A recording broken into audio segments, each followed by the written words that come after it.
Hey everyone, it's Kelly. Thanks so much for joining me. I am back today with a new 12 by 12 scrapbook process video for Shimmerz paints. And I'm going to be using 3 colors today on my layout that match the Paige Evans Truly Grateful collection. I'm going to be using the Plum Pudding Spritz, Vibez Sweetheart, and Cotton Candy Spritz. I am going to use the pattern paper as my background, so I am applying some white gesso where the cut file and the mixed media is going to be on the layout. And that cut file is from the cut shop. It is the Leaves Are Falling cut file, and I did cut it in 4 different pattern papers from this Truly Grateful collection. I used the 6x8 paper pad. Now, I wasn't sure how wide my mixed media was going to be on the background, so I actually came back in on the edges of this 12 by 12 pattern paper and added some clear gesso as well. I wanted to make sure that the paper was entirely covered with gesso, but I didn't want to use white gesso over the entire paper. I just wanted to mute out the pattern where the cut file was going to be positioned. I wanted to have the pattern showing around the edges, so that is why I used a combination of the white gesso and the clear gesso. So I'm a little bit all over the map on how I am applying these mists to the background. I started out with the packaging technique, and then I just moved on to directly spritzing the color onto the background. And I am using my brush a little bit to blend it. I'm also going to use my heat gun to kind of move it around on the background. I'm always a little bit nervous about applying color to a 12 by 12 pattern paper, especially when I only have one of the pattern paper. So I only had one of this design. So I was really going outside my comfort zone, which is good, to add this color onto the background. So I dried the mixed media and then I brought the cut file back in. The color was a little bit darker than what I was wanting, so I added some more of the Cotton Candy Spritz, which is the lightest of all of the colors. And because I used the gesso on the background, I was able to reactivate that color that had dried on the background. So I was able to remove some of the streaks and blend the lighter color with the darker colors just to try to tone it down a little bit. So I am going to be using 8 teeny tiny photos on my layout today. I think that these are the smallest photos I have ever printed. I've fit all 8 of them on a piece of 4x6 photo paper, and I am just trimming them down. And like I said, they're super small. I'm going to group 2 of them together with each letter.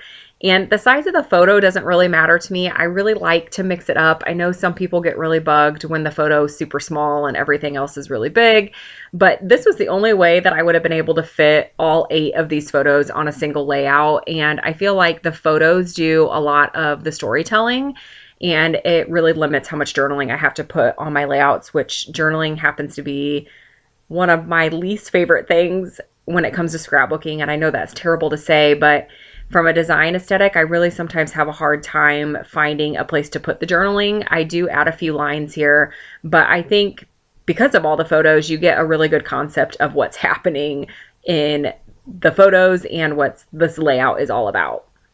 So I've adhered down the cut file, and I was playing around with the position of the photos. And as I was looking at the layout, I really felt like the letters from the cut file weren't standing out quite enough. And these letters are going to be my title. So I wanted to make sure that they were visible and that they were noticeable. So what I decided to do was grab a paintbrush and water down some white acrylic paint. And then I'm going to add a couple coats of paint over each of the letters there.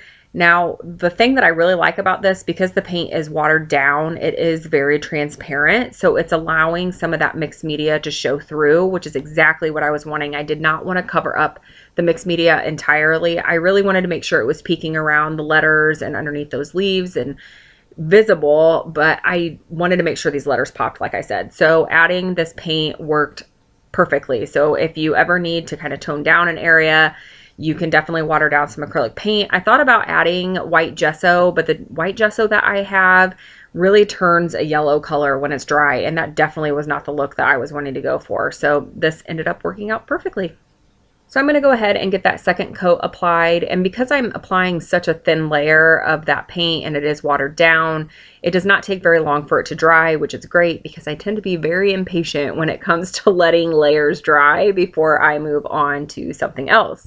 So once I get that applied to the background, I'm going to go ahead and move on to adding my photos and my embellishing.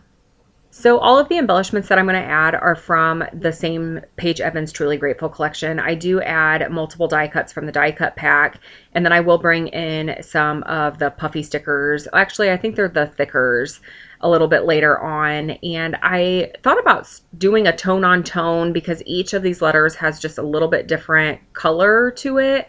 But I decided not to do that. I just kind of grabbed the embellishments that I thought would fit best and that would look best. So I'm just playing around with placement right now. I am going to add 2 photos with each letter. And I do have 4 photos of me and my son. And then I also have 4 photos of him kind of walking around the trail that we were on. So I grouped them together according to that theme.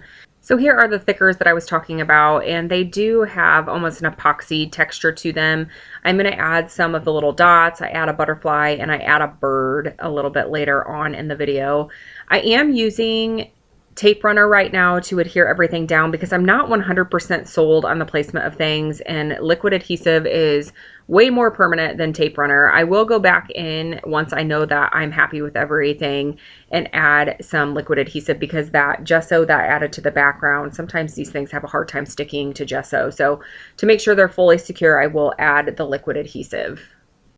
I'm also going to make sure that I add pop dots to at least one thing in each cluster just to add some different depths and dimensions. So some of the clusters, the photo is elevated, and other of the clusters, it's actually a die cut. Didn't really matter to me what it was, just as long as each cluster had something that had some foam behind it. Now, as I'm putting this together, and when you see the still shots at the end, you're going to notice that I did pull some of the embellishments off.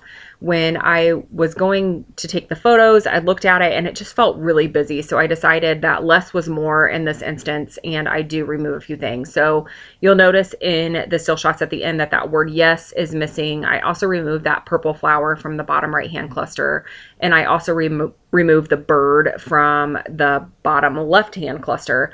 And again, that was just to kind of minimize what was happening around the layout. I did want to make sure that the mixed media was visible and that it wasn't just too cluttered. As I'm adding the embellishments to each cluster, I am paying attention to the amount of color that I have in each cluster. I want to make sure that things are pretty well balanced. So I do try to add something of each color in each area just to help your eye dance around the layout. My son does have a blue shirt on, so I did want to bring in some pops of blue, and I do a majority of that with the little epoxy circles that are included on that thicker sheet. So now is when I'm going to come in with liquid adhesive and start adding that to a few of the embellishments and die cuts and photos and things. I'm going to bring in these epoxy dots, and I do add liquid adhesive behind each of those because they were not sticking right off the bat. So I did want to make sure that I didn't lose any of those teeny tiny things as I was moving my layout around to take the photos and just to get it ready to put it into storage until it makes it into an album. So now comes the time where I'm trying to decide what I'm going to do about journaling. So I'm going to go ahead and cut that manufacturer strip off, and I'm going to use my T-square ruler, and I'm going to draw some lines in that bottom right hand corner. I do start out with a pencil because I'm not 100% sold on the placement. I don't know if I'm going to like it, but I think it's going to look okay. So I just go ahead and grab my journaling pen and add just a few lines of journaling, just what we were doing on this day. And I'm going to go ahead and add the date as well using a roller date stamp. And I'm just going to call the journaling complete just with those few lines. So I'm going to come back in with some more splatters in just a moment too. And I do decide to go with the plum pudding for the splatters. That is the more purple color.